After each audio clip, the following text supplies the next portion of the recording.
Europe is discussing the possibility of sanctions against Russian aluminium. This was reported by the Reuters news agency. The European Aluminium Industry Group has prepared an internal memorandum which was reviewed by journalists. We are talking about one of the world's largest primary aluminium producers, Rusal.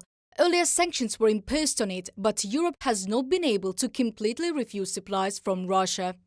The document says the EU's dependence on Russian aluminium has fallen since 2018, when the United States slapped sweeping sanctions on Rusal, which froze the bulk of the company's exports as well as paralyzing global supply chains. Last year, Russian aluminium ingots made up 12% of EU imports, down from 25% in 2018, it said. Due to the widespread disruption of the aluminium industry by the 2018 US sanctions, Washington scrapped them in 2019. From Reuters. Meanwhile, the Aluminium Association Trade Group, which is based in the US, said it supported its European counterparts. However, it is easier for the states to refuse aluminium from the Federation. Russia accounts for less than 3% of US imports of raw materials.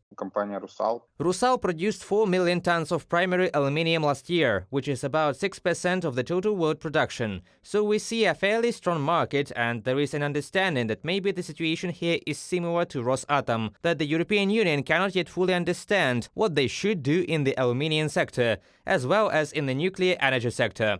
The European Commission is also continuing to work on new sanctions packages. Ursula von der Leyen wrote about this on her Twitter page. In coordination with Ukrainian and foreign experts, the EU is focused on preventing the aggressor from circumventing their restrictions.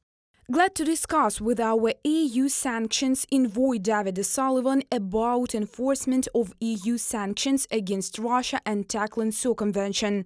Coordination with our partners is crucial. We remain strongly committed to weakening Russia's war machine through sanctions. Ursula von der Leyen, President of the European Commission, on Twitter. Domestic factors are also undermining the Russian economy. Experts attribute the failure of Yevgeny Prigozhin's rebellion to the fall of the ruble in relation to the dollar and euro. Businessmen from the Federation are afraid of instability and are gradually withdrawing money from Russian banks. This